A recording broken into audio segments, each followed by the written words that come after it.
Şübhəsiz ki, Əbülfəz Elçibəy qalıcı şəxsiyyətdir. Ona qarşı nə qədər deyilsə, yazılsaq, böhtan atılsaq, bunlar Əbülfəz Elçibəyi tarixin səhifəsindən və millətin yaddaşından çıxara bilməz.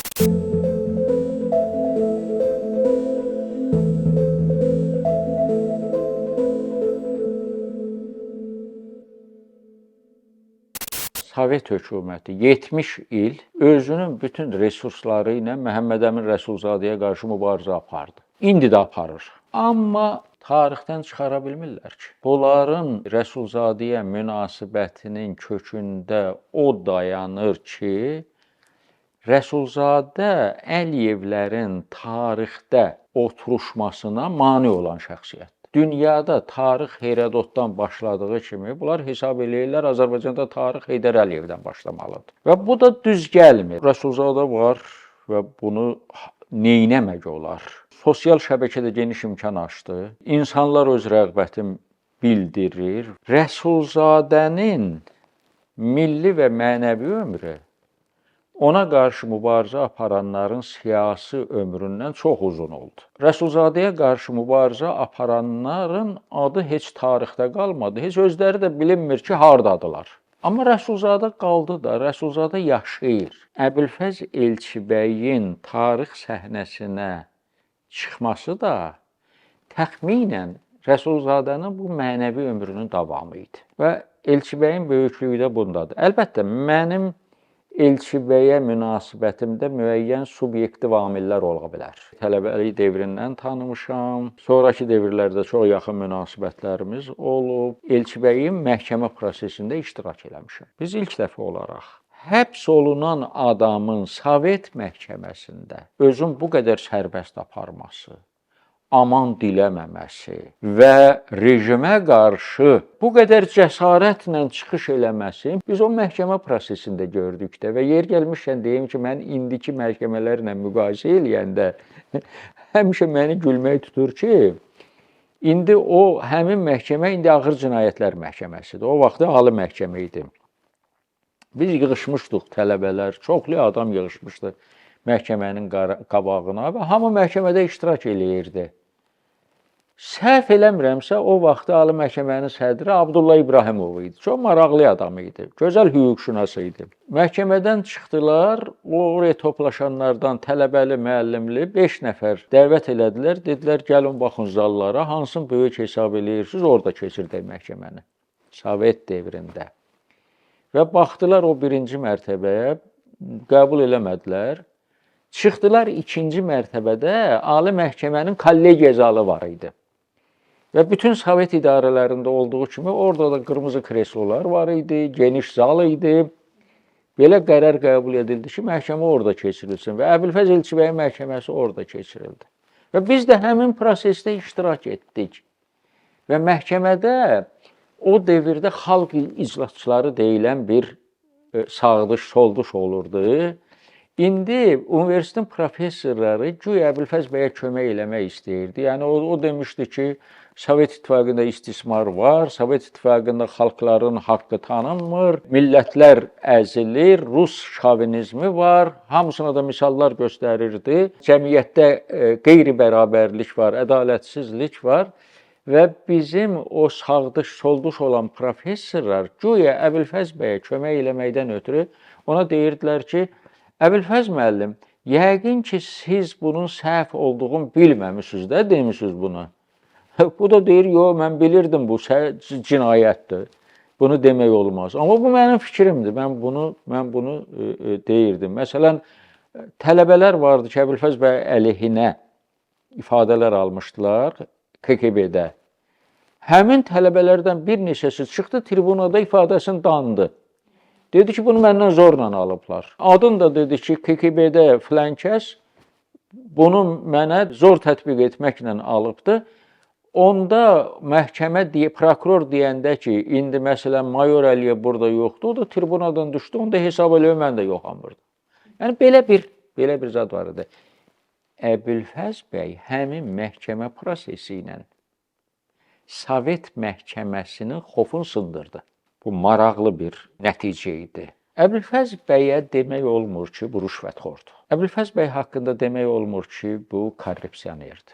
Əbülfəz bəy haqqında demək olmur ki, bu yerlipərəstdir. Çünki onun rəhbərlik etdiyi hökumətdə yalnız 9 nəfər Qazax və Tovuz rayonundan nazir var idi. Azərbaycanda kiməsə KGB agenti yapışdırmaq ümummilli böhtan səviyyəsində yayılmış bir şeydir. Kimdən xoşun gəlmirsə, filankəs KGB-nin agentidir. Mən həmin elə bu memuarları işləyəndə götürüb köhnə sənədlərə baxırdım. Orada 90-cı illərdə KGB-nin sədri hazırki vəziyyət haqqında arayış hazırlayır. Arayışın bir hissəsi Xalq Cəbhəsi haqqındadır. Arayış o qədər məxfi hazırlanıb ki, o maşinaçıya da verilməyib, əl yazısı ilə yazılıbdır. Əbülfəz bəy haqqında da, nə bilim, onun bioqrafiyası, həyatı, ondan sonra hal-hazırda deməli rəhbərlik etdiyi proses, inqilabi proses və s. Amma bu KGB-nin sədridir də, bütün sənədlərdə bunun əlindədir. Bu arayış da Moskvaya hazırlanır. Orada çox rahat qeyd eləyə bilərdi ki,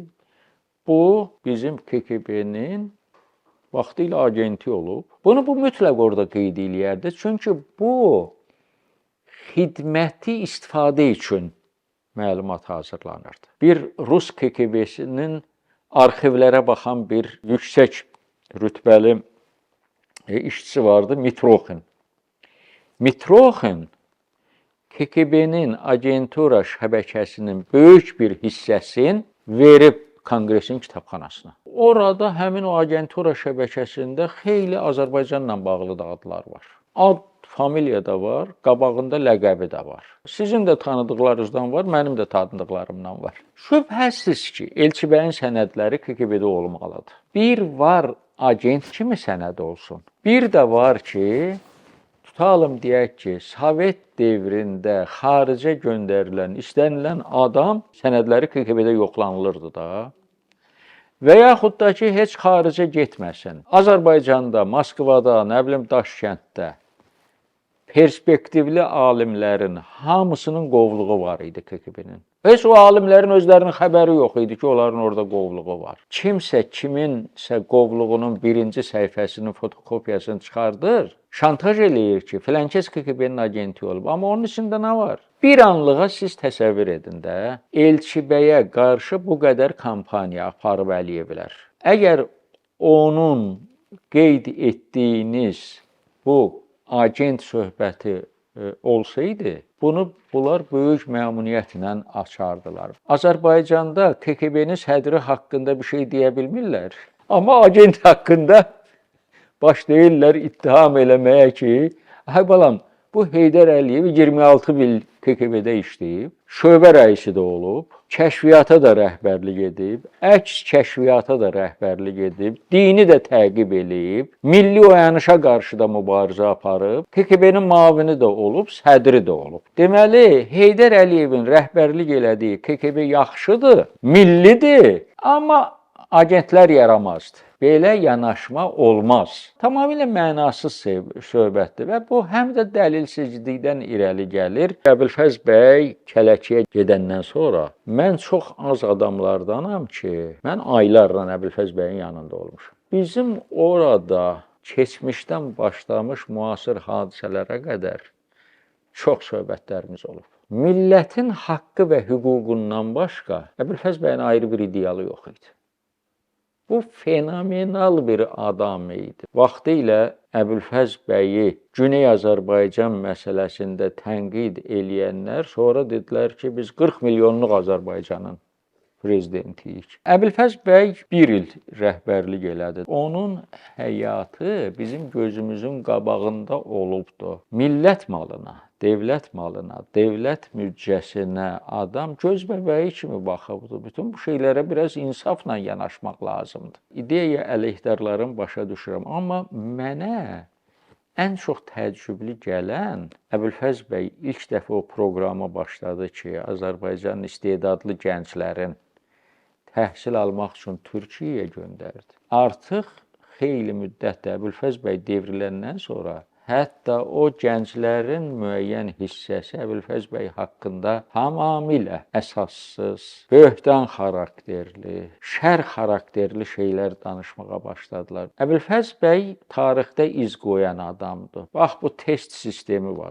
Bu test sistemi 10 minlərlə yoxsul və maddi cəhətdən ehtiyac içərisində olan gənclərin ali məktəbə daxil olması üçün böyük bir qapı açdı və bu gün də davam edir. Bunun əsasını Əbülfəz bəy qoydu da. Sərhədlərin müdafiəsinin öz üzərinə götürülməsi, pul vahidinin buraxılması, partiyalaşmanın başlanması, bu şeylərin binövrəsi Əbülfəz bəy tərəfindən qoyuldu da. Heydər Əliyevin məhz ora ali məclisə sədr seçilməsinin məsuliyyəti mənim boynumadır. Mən eləmişəm. İndi hamı da deyir ki, sənin kadrın bizim başımıza oyun bu başqa məsələdir. Amma bunlar hamısı qalmaz, bunlar hüquqi sənəd, bunlar gələcək. Bugün isə qarşıda çıxıb xalqı, cəmaatı müəyyən edir. Mən bunu dəfələr edirəm, mən heç bir zaman, bəlkə də mənim o qorxaqlığımdan hamı istifadə eləmək istəyir ki, bu qan çəkən deyil. Gedir üstünə qoy qoxsun qaçsın nə bilim tərəfi nəzər. Mən sadəcə görə istəmirəm ki, mənim üstümdə hər hansı Azərbaycan uşağının, gəncinin, nə bilim, qadının, qızının qanı çəkir. Mən hesab eləyirəm ki, Əbülfəz bəy kələkçiyə getməməli idi. Qiyamı vurmaq üçün imkanlar var idi və bu mexanizmi işə salmaq lazım idi. Hətta hakimiyyətdən getmək lazım idisə də, qiyamı yatırıb, qiyamı vurub getmək lazım idi. Ona görə də bu məsələdə əlavə təsirlər biraz rol oynadı. Mən öz təcrübəmdən deyim də, qiyamdan əvvəlki bir ay ərzində o qədər yalan informasiyalar, yəni söhbət təhlükəsizlik orqanlarından deyilir də, Rusiya xüsusi xidmət orqanları və Rusiya ilə bağlı olan dairə o qədər yalan informasiya verirdi. Bu, bilirsiniz, bu soyuq müharibədən gələn bir ənənə idi. Və Sovet İttifaqı hansı ölkədə dəyişiklik etmək istəyirdisə, ilk növbədə o informasiya savaşına başlayırdı və bu psixoloji müharibə nə demək idi? Sadəcə olaraq ölkənin əsəblərin, ölkə idarəçilərinin əsəblərin tarıma çəkirdi və psixoloji cəhətdən onları gərgin həddə gətirib çıxardırdı. Təcrübəsizlik idi, əlbəttə təcrübəsizlik idi və mən hesab eləyirəm, əlbəttə qalmaq lazım idi, cəmaata qiyamı vurun demək lazım idi. İnsan taleyi belədir ki, əgər sən belə məsuliyyətli vəzifəyə gəlirsənsə, belə şeyləri də göz ardına almaq lazımdır. Düzdür, mənim əleyhdarlarımı xeyli qızışdıracaq bu sonuncu, amma həqiqəti demək lazımdır da.